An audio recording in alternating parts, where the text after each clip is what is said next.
Welcome to this explainer. We often look at the flowing, rapid-fire attacks of today's top teams and just assume they're recent innovations. But diving into the history, I was absolutely amazed to discover that this fluid tactical evolution actually traces back to one globe-trotting maverick, a guy who absorbed ideas across continents, survived unimaginable horrors, and ultimately reshaped the way the world's most popular sport is played. We're talking about the legendary Béla Guttmann and how his relentless pursuit of tactical perfection totally changed football forever. But before we trace his steps, I really want you to ponder the question here. Who actually invented modern football tactics? When you watch the beautiful game today, with its intricate passing, overlapping fullbacks, and those incredibly versatile midfielders, where do you think that all came from? Was it born on the sun-drenched beaches of Brazil? Did it evolve in the structured academies of England? Or did it originate somewhere entirely unexpected, forged by nomadic thinkers who were constantly on the move? Well, the answer is an absolutely fascinating web of cross-cultural exchange. Okay, let's dive into this. Here is our tactical playbook for today. First, we'll explore the roots of fluid football in the Danubian School. Second, we'll introduce our catalyst, Béla Guttmann. Third, we'll witness the birth of the revolutionary 4-2-4 formation. And finally, we'll look at how Guttmann conquered Europe with Benfica. Section 1. The Danubian School Roots, the foundation of fluid football.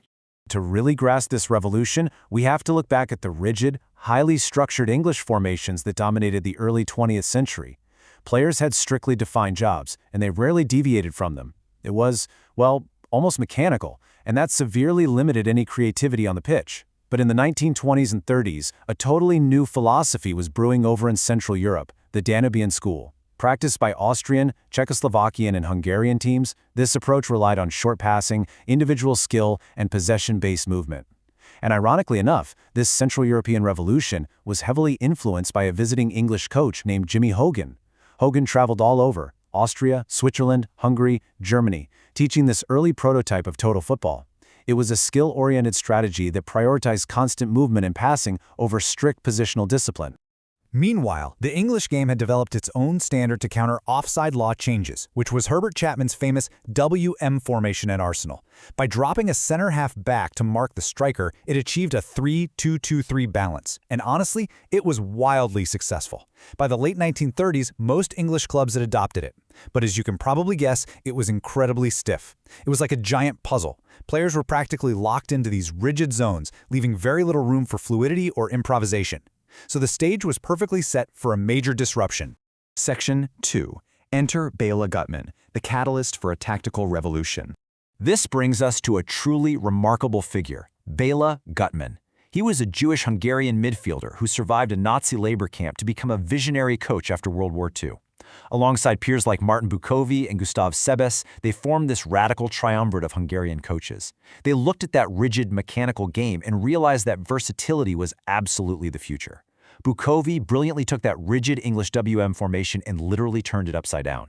Lacking a traditional physical center forward, Bukovi pulled a forward back into the midfield to act as a playmaker and instructed another to focus on defense. So that 3-2-2-3 became a 3-2-3-2. The attacking structure was entirely flipped, creating the WW formation, and when they attacked, it transformed into a highly fluid 3-2-1-4.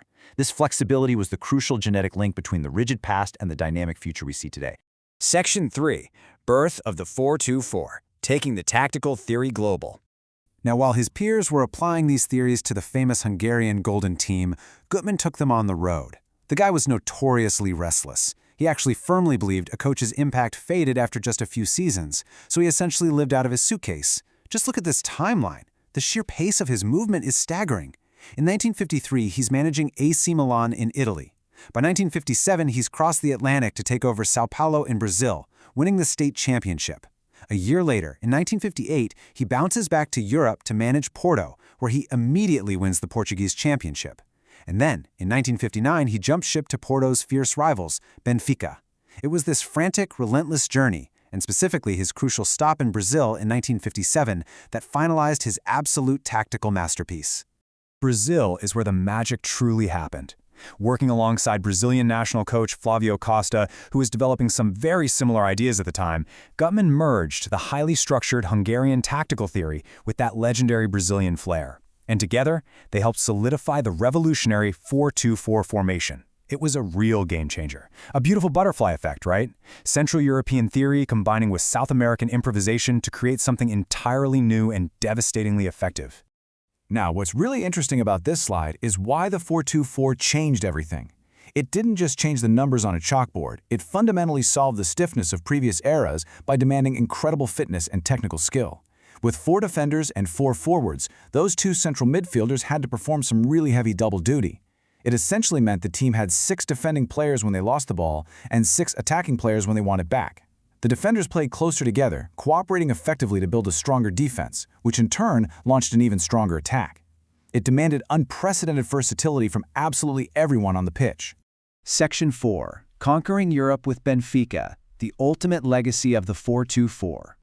So Guttmann took this perfected high-octane system back to Europe, specifically to Benfica in Portugal. But requiring such immense fitness, constant movement, and technical skill meant he needed absolute, total buy-in from his squad. And his management style was, well, brutal is probably the right word. Look at the steps for his takeover. Step 1, he sacked 20 senior players immediately. Literally day 1, he's clearing out the deadwood. Step 2, he promoted young, hungry talent straight from the youth system. He needed players whose legs could actually handle the relentless, grueling demands of the 4-2-4. And step 3, he mentored a young, generational prodigy you might have heard of, Eusebio. Guttmann knew exactly the profile of player he needed to execute his vision. And the payoff of this ruthless overhaul and revolutionary tactical deployment? 2, exactly 2, back-to-back European Cups for Benfica in 1961 and 1962. Guttmann's fluid, dynamic 4-2-4 had totally conquered the continent, defeating the mighty Spanish giants of the era and cementing his system for good as the gold standard of modern football. Which brings us completely full circle. Remember Jimmy Hogan, the English coach who traveled to Central Europe to teach passing and movement? Well, Gustav Sebesh, Guttmann's peer in that great Hungarian coaching triumvirate, once said of Hogan, "When our football history is told, his name should be written in gold letters." It's just an incredible lineage when you think about it. An Englishman teaches the Austrians and Hungarians, the Hungarians adapt it to break rigid English formations, a Hungarian survivor takes it to Brazil to merge it with South American flair, and then brings it all the way back to Portugal to conquer Europe. Football is deeply, beautifully interconnected. So, I want to leave you with this final thought to ponder. If a single nomadic coach, traversing continents, could merge different cultures to birth the 4-2-4 and change football forever, where in the world is the blueprint for football's next tactical revolution being drawn today? Keep watching the game, keep analyzing the movement, and keep learning. Thank you for joining me for this explainer.